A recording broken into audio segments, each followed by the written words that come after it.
জাতীয় পার্টি কি শুধুই জাতীয় পার্টি হিসেবে নির্বাচনে থাকবে নাকি জাতীয় পার্টি আসলে আওয়ামী লীগের প্রতিনিধি হয়ে? কোনো সমস্যা নাই তো। আমি যদি এখন খোলাখুলি বলি, আওয়ামী লীগের নিষিদ্ধতা নিয়ে আলাপ আছে, ওইটার বিচার হবে, আওয়ামী লীগ নিষিদ্ধ হতে পারে। ধরেন গোপালগঞ্জে একজন কলেজ টিচার, উনি আওয়ামী লীগের কোনো পোস্টে ছিলেন না, উনি আওয়ামী লীগ সমর্থক হিসাবে এলাকার লোকজন চেনেন, উনি তো স্বতন্ত্র দাঁড়াতে পারেন না?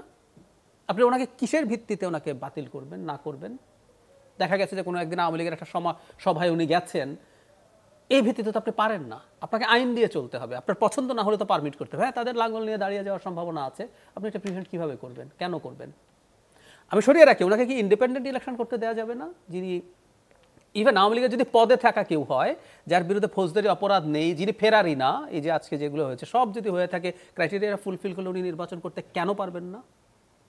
আমি বারবার একটা কথা বলছি, আওয়ামী লীগের নিষিদ্ধতা কোর্টে আছে, কোর্টে সেটার ডিসিশন হবে, সেই বিচারে যদি নিষিদ্ধ হয় হবে। এখন কার্যক্রম বন্ধ আছে, দলের নামে তারা এবার নির্বাচন করতে পারছে না, I am fine with that. কিন্তু আওয়ামী লীগের বাকি সব কেউ যদি ক্রাইটেরিয়া ঠিকঠাক মতো ম্যাচ করে, উনি নির্বাচন করবেন তো।